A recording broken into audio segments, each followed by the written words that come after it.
राजन साळवींच्या शिवसेना प्रवेशाला विरोध होतोय। लांजा तालुक्यातल्या शिवसेना पदाधिकाऱ्यांकडून हा विरोध केला जातो। साळवींना पक्षात प्रवेश देऊ नये अशी मागणी पदाधिकाऱ्यांकडून केली जाते। उद्या ठाण्यामध्ये एकनाथ शिंदेंच्या उपस्थितीत त्यांचा पक्षप्रवेश होणार। विधानसभा निवडणुकीमध्ये महाविकास आघाडीतल्या घटक पक्षांनी दगा दिला असा गंभीर आरोप शेकापचे नेते जयंत पाटील यांनी केला। मित्रपक्ष आणि आघाडीच्या लोकांनी दगा दिला नसता तर जिल्ह्यामध्ये शेकापचे 4 आमदार असते असंही जयंत पाटलांनी म्हटलं। उपमुख्यमंत्री तथा बीडचे पालकमंत्री अजित पवार यांनी बीडचे जिल्हाधिकारी अविनाश पाठक यांना मुंबईला बोलावून घेतलं। 2 वर्षातल्या निधीच्या वितरणाच्या चौकशीचा आढावा घेण्यासाठी बोलवल्याची माहिती। शिवसेना आमदार अब्दुल सत्तार यांना मोठा धक्का बसलाय। सिल्लोडमध्ये 14 पुतळे उभारण्यासाठी स्थगिती देण्यात आली। मुंबई हायकोर्टाच्या औरंगाबाद खंडपीठानं ही स्थगिती दिली। रत्नागिरीतल्या राजापूरचे आमदार किरण सामंतांनी केंद्रीय बांधकाम मंत्री नितीन गडकरींची भेट घेतली। मुंबई गोवा महामार्गाच्या अपूर्ण कामासंदर्भात सामंतांनी भेट घेतली। महामार्गाच्या फ्लायओव्हरमध्ये अनेक ठिकाणी अंडरपास हवेत ही मागणी करण्यात आली। ईव्हीएम मधला डेटा नष्ट करू नका असे आदेश सुप्रीम कोर्टाने निवडणूक आयोगाला दिलेत। पडताळणी याचिकांवरच्या सुनावणीवेळी कोर्टाने हे महत्त्वपूर्ण निर्देश दिले। याबाबत निवडणूक आयोगाला 15 दिवसात उत्तर देण्याचे निर्देश देण्यात आले। पुढची सुनावणी 17 मार्चला। राज्यातल्या बांधकाम विभागाकडे कंत्राटदारांचे कोट्यवधी थकीत आहेत। कंत्राटदारांना थकीत निधी न मिळाल्यास शेतकऱ्यांप्रमाणे कंत्राटदार आत्महत्या करतील असं विधान जयंत पाटलांनी केलं। तसंच आमच्या पक्षाकडे कुणी कंत्राटदार राहिले नाहीत, सगळे कंत्राटदार सत्तारूढ पक्षाकडे गेलेत अशी मिश्किल टोलेबाजीही केली। मुंबई पुणे महामार्गावरच्या पनवेल एक्झिट 6 महिन्यांसाठी बंद राहणार आहे। कळंबोली जंक्शन सिग्नल फ्री करण्यात येणार असल्यानं या ठिकाणी नव्यानं उड्डाण पूल आणि भुयारी मार्गाचं काम हाती घेतलं। या कामामुळे वाहतूक कोंडी न होण्यासाठी एक्झिट बंद असणार। एसटीच्या ताफ्यामध्ये आता 2,500 नवीन बसेस दाखल होणार आहेत। 10,000 वाहनं भंगारात निघण्याच्या मार्गावर असल्यानं नवीन बसेसची खरेदी प्रक्रिया सुरू आहे। या खरेदीतल्या आतापर्यंत 300 बस दाखल झाल्या। मुंबईतल्या मेट्रोनं आतापर्यंत 15 कोटी 84 लाख प्रवाशांनी प्रवास केला, तर 2,69,000 प्रवाशांनी मेट्रो वन कार्डद्वारे तिकीट खरेदी केल्याची माहिती मुंबई मेट्रोनं दिली। सर्वसामान्य वीज ग्राहकांना मोठा दिलासा मिळणार आहे। 1 एप्रिलपासून वीज दर स्वस्त होणार आहेत। महावितरण विजेच्या दरात कपात करण्यात येणार आहे। 1 रुपया प्रति युनिट वीज दर कमी होण्याची शक्यता आहे। मुंबईमध्ये नवीन जाहिरात धोरण तयार करण्यासाठी महापालिकेकडून भायखळामधल्या जिजामाता उद्यानात सुनावणी घेण्यात आली। यामध्ये बॅनरसाठी 24 वॉर्डात राखीव जागा निश्चित करावी अशी प्रमुख मागणी करण्यात आली। पालिका उपायुक्त चंदा जाधव यांच्या उपस्थितीत सुनावणी झाली। नाशिकच्या मालेगावमध्ये योजनेतल्या लाभार्थ्यांच्या आधार अपडेटसाठी रांगा लागल्या। सरकारनं संजय गांधी निराधार योजना आणि श्रावणबाळ निवृत्ती वेतन योजनेसाठी आधार प्रमाणीकरण बंधनकारक केले, तर आधार प्रमाणीकरण न झाल्यास योजनेतल्या लाभापासून नागरिक वंचित राहतील। भारतीय डाक विभागानं ग्रामीण डाक सेवक पदांसाठी मोठ्या प्रमाणावर भरती प्रक्रिया सुरू केली। या अंतर्गत 21,413 रिक्त पदं भरली जाणार आहेत। मात्र उमेदवार अधिकृत वेबसाईटवर अर्ज करू शकतात। पुण्यापाठोपाठ मुंबईमध्ये गियाबारे आजाराचा पहिला बळी गेलाय। वडाळ्यातल्या 53 वर्षीय व्यक्तीचा मृत्यू झाला। नायर हॉस्पिटलमध्ये उपचारादरम्यान या व्यक्तीचा मृत्यू झाला असून त्यांच्यावर गेल्या अनेक दिवसांपासून उपचार सुरू होते। पुणे शहरातल्या सर्व पाण्याच्या टाक्या स्वच्छ केल्या जाणार आहेत। गियाबारेच्या पार्श्वभूमीवर महापालिकेनं हा निर्णय घेतला। पुणे शहरात पाण्याच्या जवळपास 350 टाक्या आहेत। या स्वच्छतेसाठी टप्प्याटप्प्यानं पाणी पुरवठा बंद केला जाणार आहे। यवतमाळमध्ये जवळपास 4,000 लाडक्या बहिणी अपात्र ठरल्या। मुख्यमंत्री माझी लाडकी बहीण योजनेमध्ये 4,000 महिलांना अपात्र ठरवण्यात आले। या महिलांना आता पुढचे हप्ते मिळण्यावर निर्बंध येणार आहेत। गडकोट मोहिमेदरम्यान अपघातात जखमी झालेल्या तरुणांची आमदार विश्वजित कदम यांनी भेट घेतली। गडकोट मोहिमेसाठी निघालेल्या तरुणांच्या गाडीचा अपघात झाल्यानं 7 तरुण गंभीर जखमी झाले। त्यानंतर जखमी विद्यार्थ्यांना विश्वजित कदम यांनी हॉस्पिटलमध्ये उपचारासाठी दाखल केले। राष्ट्रवादीचे नेते छगन भुजबळांच्या हस्ते लासलगाव पोलीस स्टेशनच्या नवीन इमारतीचं लोकार्पण करण्यात आलं। यावेळी माजी आमदार कल्याणराव पाटील, पोलीस अधीक्षक आणि सरपंच उपस्थित होते। पंढरपूरमध्ये राज्यस्तरीय कला शिक्षक अधिवेशन पार पडलं। कला शिक्षकांच्या अडचणी सोडवणं, पदवी आणि पदव्युत्तर अभ्यासक्रम तयार करणं तसंच स्वतंत्र कला विद्यापीठ स्थापन करणं यावर चर्चा झाली। तसंच प्राचार्य भारत माळी यांना कलाप्रेमी पुरस्कारानं गौरवण्यात आलं। गडचिरोलीतल्या माओवाद्यांच्या कारवाईमध्ये दुर्दैवानं C60 पथकातल्या एका पोलिसाचा मृत्यू झाला। त्यामुळे त्यांच्या कुटुंबियांना सरकार 2 कोटी रुपये अर्थसहाय्य देणार असल्याची माहिती मुख्यमंत्री देवेंद्र फडणवीसांनी ट्विटद्वारे दिली। नवी मुंबईतल्या उरण परिसरातून पोलिसांनी 7 बांगलादेशी नागरिकांना अटक केली। कुठल्याही वैध कागदपत्राशिवाय हे 7ही जण भारतात घुसखोरी करून बनावट कागदपत्राच्या आधारे वास्तव्य करत होते।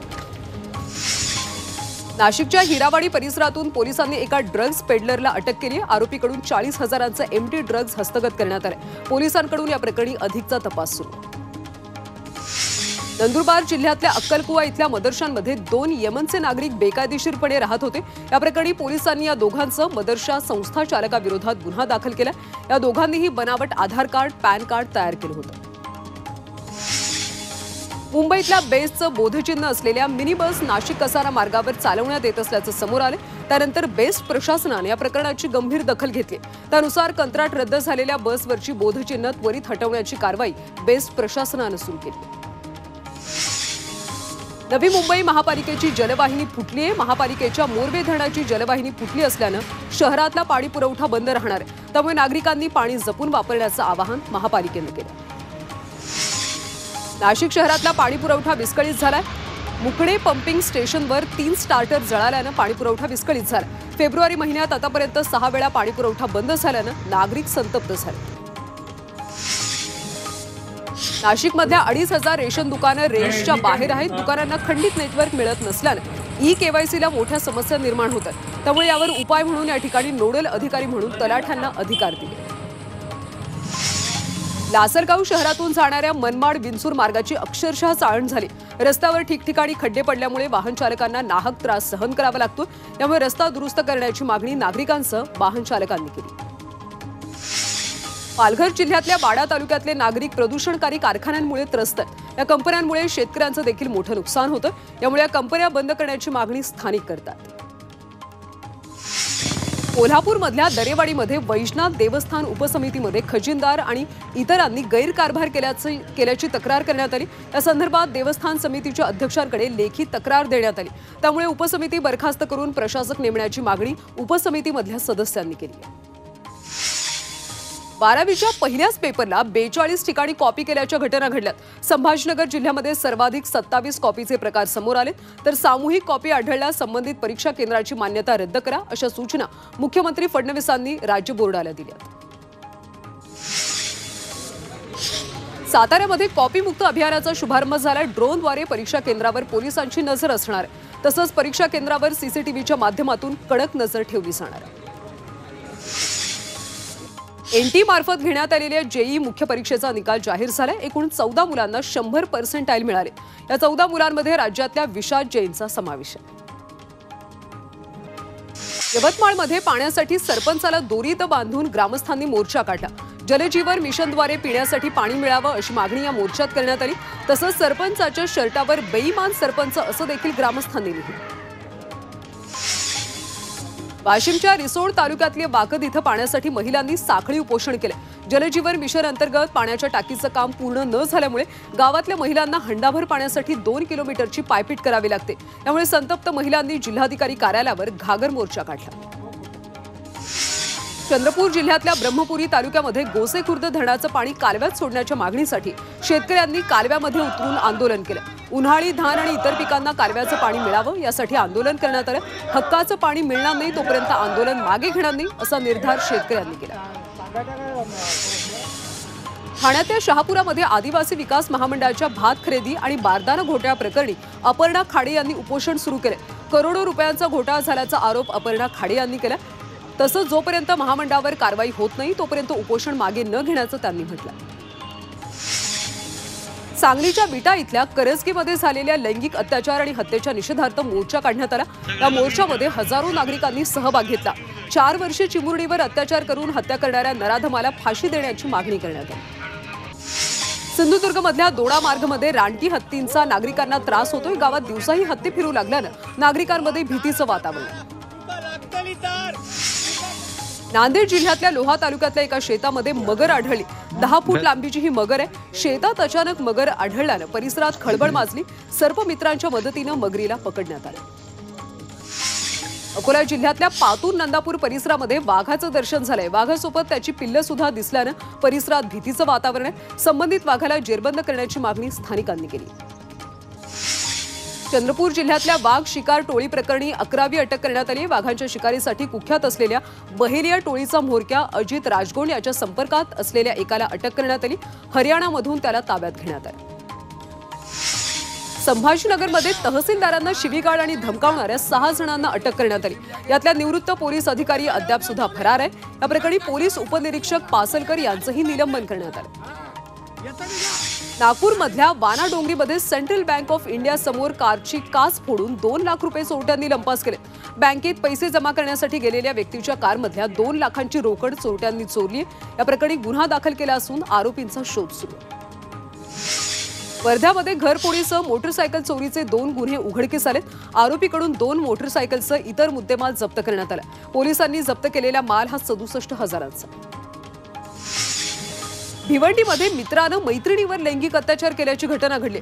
तसंच अत्याचाराचा अश्लील व्हिडिओ मोबाईलच्या कॅमेऱ्यात कैद करून तो व्हायरल सुद्धा केला। या प्रकरणी मित्रासह व्हिडिओ व्हायरल करणाऱ्या एका तरुण आणि तरुणीला अटक करण्यात आली। नाशिकमध्ये अवैधरित्या कोयता बाळगणाऱ्या इसमाला पोलिसांनी अटक केली। शिवजयंती आणि इतर सण शांततेत पार पडावेत यासाठी पोलिसांनी शांतता भंग करणाऱ्या तसंच अवैधरित्या शस्त्र बाळगणाऱ्यांवर कारवाई सुरू केली। शिर्डीमध्ये दुहेरी हत्याकांडाची घटना ताजी असतानाच आणखी एकावर जीवघेणा हल्ला झाल्याची घटना घडली। नगरपालिकेचे निवृत्त कर्मचारी शौकत शेख यांच्या मुलावर जीवघेणा हल्ला झाला। हल्ल्यामध्ये सादिक शेख जखमी असून त्याच्यावर रुग्णालयात उपचार सुरू आहेत। घटनेनंतर शिर्डीकरांनी पोलीस ठाण्याबाहेर ठिय्या आंदोलन केलं। धाराशिव, लातूर आणि पुणे जिल्ह्यातल्या दुचाकी पळवणाऱ्या टोळीतल्या एकाला अटक करण्यात आली। अटक केलेल्या आरोपीकडून तब्बल 24 दुचाकी जप्त करण्यात आल्या। आरोपीच्या केलेल्या चौकशीमध्ये 17 गुन्ह्यांचा उलगडा झाला। जालन्यामध्ये 21 वर्षीय तरुणाला जिवंत जाळल्याप्रकरणी 2 आरोपींना अटक करण्यात आली। बहिणीसोबत अनैतिक संबंध असल्याच्या संशयातून आरोपींनी हत्या केल्याची माहिती आहे। या प्रकरणी आरोपींना 14 तारखेपर्यंत पोलीस कोठडी सुनावण्यात आली आहे। अकोल्यामध्ये बनावट सोन्याच्या आधारे कर्ज घेणाऱ्या 3 आरोपींना पोलिसांनी अटक केली। बनावट सोनं गहाण ठेवून हे आरोपी कर्ज घेत होते। या प्रकरणी गुन्हा दाखल करण्यात आला। पाकिस्तानसाठी हेरगिरी करणाऱ्या मास्टरमाइंड राजवीर सिंग फरार झाल्याचा संशय। पाकिस्तानच्या ISI गुप्तचर संस्थेसाठी हेरगिरीच्या संशयावरून पंजाब पोलिसांनी 2 जणांना अटक केली होती। या दोघांसोबत मास्टरमाइंड राजवीर सिंग लष्करी छावणीत काम करत होता। मुंबईच्या झवेरी बाजारातून एक सोनार 1.30 कोटी रुपयांचं सोनं घेऊन फरार झाल्याचं समजतंय। ग्राहकानं सोन्याचे दागिने तयार करण्यासाठी दिलेल्या 1.30 कोटी किमतीचे सोने घेऊन सोनार फरार झाल्याची माहिती आहे। LT मार्ग पोलिसांनी सोनाराविरोधात फसवणूक आणि गंडा घातल्याचा गुन्हा दाखल केला। वर्ध्यामध्ये एका अल्पवयीन मुलीवर सामूहिक अत्याचार केल्याची घटना घडली। या प्रकरणी 5 आरोपींना अटक केली असून यापैकी एक आरोपी अल्पवयीन मुलगा आहे। या अत्याचाराच्या घटनेमुळे परिसरात खळबळ उडाली। अकोला शहरातल्या हैदरपुरा खदान परिसरात चोरीची घटना घडली। चोरट्यांनी घरफोडी करत सोन्या चांदीचे दागिने आणि रोख रक्कम लंपास केली। एकूण 2,50,000चा ऐवज लंपास केला। या प्रकरणी चोरट्यांचा शोध घेतला जातो। सोलापूर जिल्ह्यातल्या अनेक साखर कारखान्यांनी ऊस गाळप बंद केले। जिल्ह्यामध्ये आतापर्यंत 95 लाख मेट्रिक टन ऊस गाळप पूर्ण झाले। इतर काही साखर कारखाने फेब्रुवारी अखेरपर्यंत बंद होणार आहेत। अमरावतीमध्ये नाफेडची खरेदी बंद झाल्यानं सोयाबीनच्या दरात घसरण झाली। सोयाबीनचे दर 900 ते 1,200 रुपयांनी खाली आले। त्यामुळे सरकारनं तातडीनं शासकीय खरेदी चालू करावी अशी मागणी शेतकऱ्यांनी केली। वाशिम कृषी उत्पन्न बाजार समितीमध्ये तुरीची आवक वाढली। काल 3,800 क्विंटल तुरीची आवक झाली। त्यामुळे तुरीच्या दरामध्ये घसरण झाली। हमी भावापेक्षा तुरीला कमी दर मिळत असल्यानं शेतकरी चिंतेत आहेत। वर्ध्यातल्या कृषी उत्पन्न बाजार समितीमध्ये तुरीची आवक वाढली, मात्र तुरीचे दर हमी भावापेक्षा कमी असल्यानं शेतकऱ्यांमध्ये नाराजी आहे। बाजार समितीमध्ये तुरीला 6,940 ते 7,450 पर्यंतचे दर मिळतात। त्यामुळे भाववाढीची शेतकऱ्यांना प्रतीक्षा आहे। नाशिकमध्ये बोगस तणनाशकांमुळे 205 एकरवरचा कांदा उद्ध्वस्त झाला। IPL कंपनीच्या कांदा पिकावरच्या फवारणीमुळे 128 शेतकरी बाधित झालेत। कृषी विभागामार्फत क्षेत्रनिहाय तपासणीतून हा प्राथमिक अंदाज व्यक्त केला जातो। यामध्ये सर्वाधिक फटका येवला तालुक्याला बसला। ठाण्यातल्या शहापुरामध्ये एका शेतकऱ्यानं उन्हाळी भात शेतीच्या लागवडीला सुरुवात केली। 1 एकर भात शेतीला 20 पोती भाताचं पीक येण्याची शक्यता शेतकऱ्यांना वर्तवली। या लागवडीसाठी शेतकऱ्याला जवळपास 10,000 रुपये खर्च आला।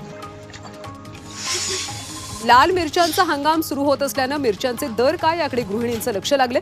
यंदा मिरचीचे दर गडगडल्यानं गृहिणींना दिलासा मिळाला। तसंच मिरच्या घेऊन मसाला करणाऱ्या गृहिणींचं बजेट देखील यंदा आवाक्यात राहणार आहे।